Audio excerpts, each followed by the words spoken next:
So Ciara, as we were just saying, absolutely delighted you're in the squad. You can't wipe the smile off your face. I'm sure you were equally as delighted. Yeah, honestly, I think just Monday and Tuesday were, kind of tried to switch off for the weekend, and then we were back in training, so it was back to reality. And just on Tuesday, could not wait for that phone call to come, and was just waiting. I think I had cleaned my room, sorted all of my stuff, just trying to kill the time. But it was just honestly the wave of emotion when I heard the good news was incredible.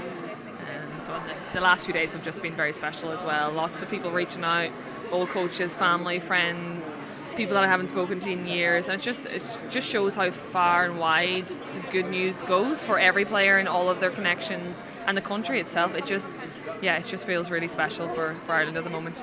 I think that's the thing with this team. Like, if anyone knows any of the individual players or they come from their area, there's a real sense of ownership is maybe the wrong word, but a sense of person and place, and it's really nice that the team has that connection with people all around the country. I think so, and just that just shows the community of Ireland. Like, it's the smallest place ever. You go walk, you go to Wexford and you meet somebody, and everybody knows somebody, and that's what's special about Ireland. And Olivia Toole last night at our kind of celebration night, the way she described the Irish hunger and the Irish attitude, in not just in sports people, but in the Irish in general, and I think we all share that common connection. And then the history between us and Australia and the amount of people that live over there, I think it's gone far and wild, the excitement, and I think that opening game we're going to have a huge Irish roar there, which is just special as well. Yeah, every time someone says to me, like, how do you think you're going to feel when you hear the first strains of Ron Naveen in the stadium, I'm like, don't talk to me about it, I will probably cry, even just thinking about it. Yeah. I loved the three women last night, Olivia, Paula and Linda, because I feel, like you were saying, there was so much emotion over the last couple of days, and I feel like they really brought everyone together, and they just stood up and they were like, has anyone appreciated the fact that you've just had an incredible achievement? Yes. And we would have loved to have had this moment, and it almost felt like there was a sigh of relief, and everyone was like, oh, okay, we can actually lean into this and enjoy it now. And I think that's right, because on the day of the announcement, like, it's a lot of mixed emotions, even the pressure that had been there for the 2 weeks, the emotions of the day. Then when you hear the good news, you're also very aware that some people aren't hearing good news. And they're your friends, they're people, and then also just the people who've been in the squad for the last 2 years, the European qualifiers, everybody who's come beforehand. It was honestly like, I can't even explain the emotion I felt at the time. It was just, there was a lot going on, whereas now in the last 24 hours, it's been more excitement and happiness and, wow, this is actually real life. Like, we have 5 sessions, a game against France, and then we are flying to Australia. So just letting that sink in, and just, I think the 3 women last night, I loved how Nathan and Ashton didn't even speak. They were just like, oh, please go. And everybody was like listening to every word. But even then, I liked the way Olivia was like, somebody like bitter. Like, why would I be bitter? Like, this, we all as female athletes support each other, not just in football, across the board, the hockey, the Gaelic, everybody. It's just, I think as a nation and as women of Ireland, it's just, we're all supporters of each other. And I feel that with everybody who's reached out. It's just incredible. And then just personally for me and my family, it's just, it's been incredible. Olivia texted me this morning and was like, Kathleen, is that going out anywhere? Because I just want to relive the entire moment again. And I was like, I love this. You're just so delighted with everything that's going on. So looking ahead to the France game, obviously coming up, you said you have 5 training sessions in between. First one's tomorrow, is it? Tonight, yeah. Tonight. Oh. Jeez, no rest for you guys at all. Busy week, yeah. So are you looking forward to just getting on the pitch and, I suppose, playing? There is the pressure of going to the World Cup, but it's a very different pressure to actually making the squad in the first place. Honestly, and I think you've just hit the nail on the head there. Every camp we go into, there's always 26, 27 players, so there's always that kind of like, who's going to be in the 23, whereas now the 23 are travelling. We have the training players, which is excellent, and honestly, it's just great to have them, and we really appreciate them coming. But for the 23, we can just focus on training now. There's none of that background stress or pressure that anybody's worrying about. The 23 are going, we can push each other, we can get our game plan down and just work towards the first 3 games.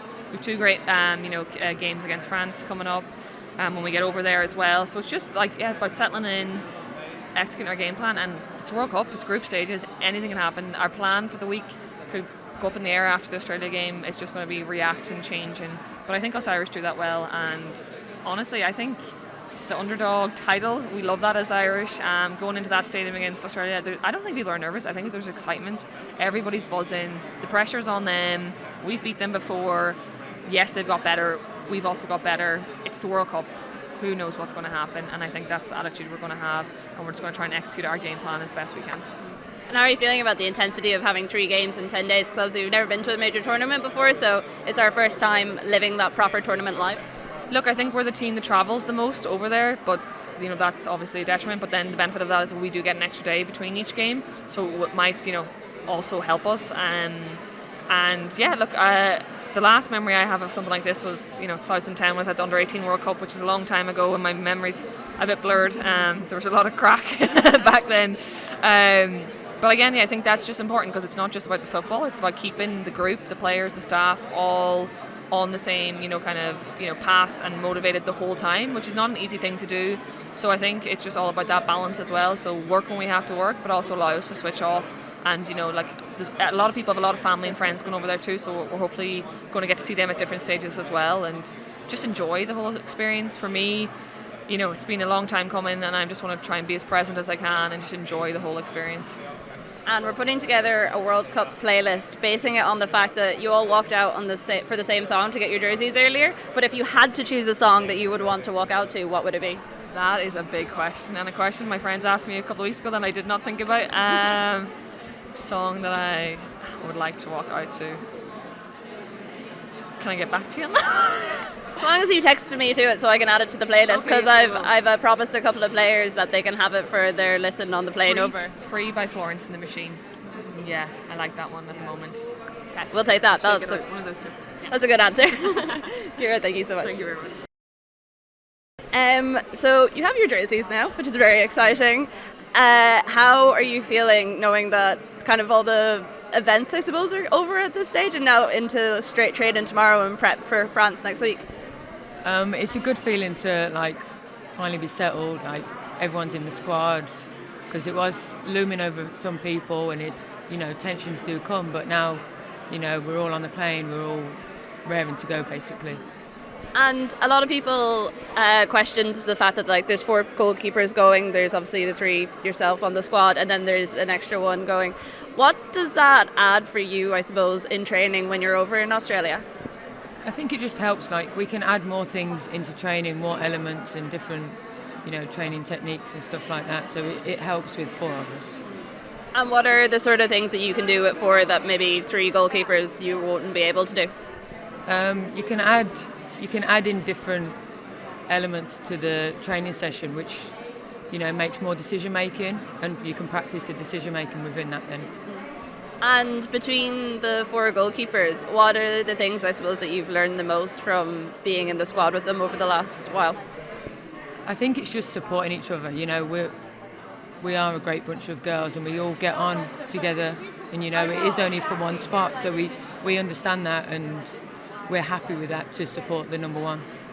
Yeah, you guys have always seemed very tight, and even when, say, you're doing the main training session and then you go off to do your own session, it seems like a very supportive group.